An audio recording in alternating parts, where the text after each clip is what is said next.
like this. So. Yeah, and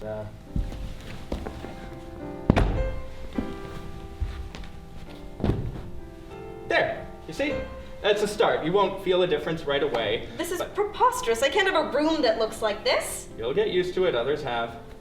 Can't imagine how. What happens when I have a guest? Sits here.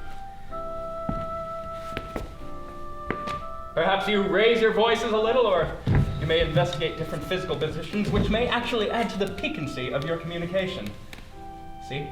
Saucy.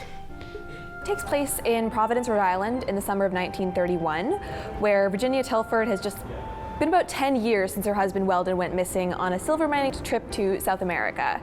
So she's been in denial about his death for about 10 years until a sailor, Jack Vail, comes in, notices that maybe she's not in the best place emotionally, and with the help of her housekeeper Nancy, they decide to take her on a trip to go find him, while never leaving her living room. One of the biggest things about this play is talking about the destructive nature of hope.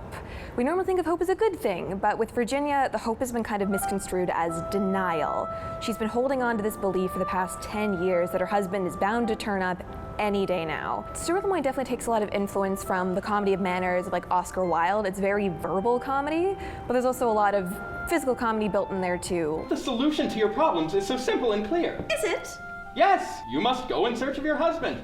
You must discover what happened to him, and you must put all of your doubts and fears to rest. God help us, Nancy. He's a madman. I'm not. Tell me, Mrs. Tilford, have you not often wanted to set out for the wilds of South America, the forthright adventurous on a quest?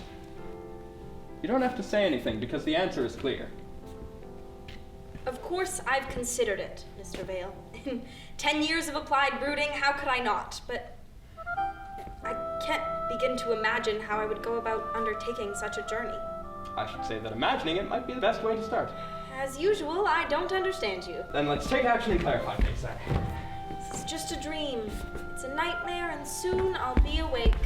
If that's the case, then we've no time to spare. Mrs. Tilford, may I ask that you sit here, and Miss Kimble here.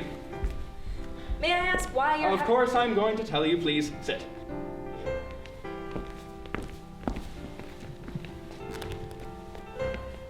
You're on a train, bound for New Orleans. There you'll depart on your ocean voyage to South America.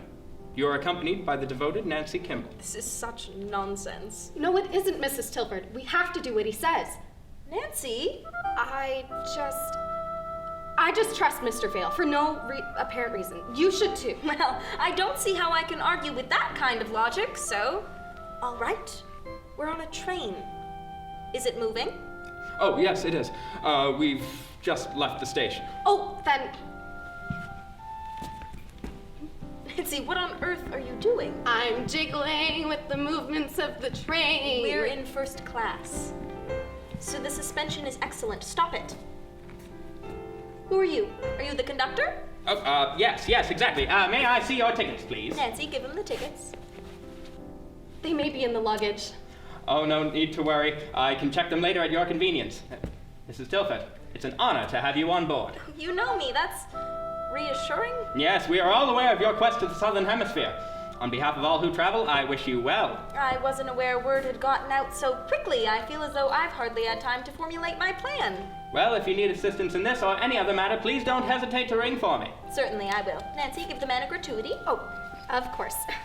Here you are, Porter. He is the conductor. Oh, what's in a name? Thank you very much. It was written only about 20 years ago, in 1997. It's been mostly toured through Stewart Lemoine's private theater company, based out of Alberta, but it hasn't really gotten the big, national tour or anything like that. So this is one of the few times it's been performed outside of the theater in Alberta. This play is it's honestly just fun. It's one of the best pieces of entertainment I've worked on in a while that wasn't trying to be anything that it wasn't. It's just fun and simple and heartwarming.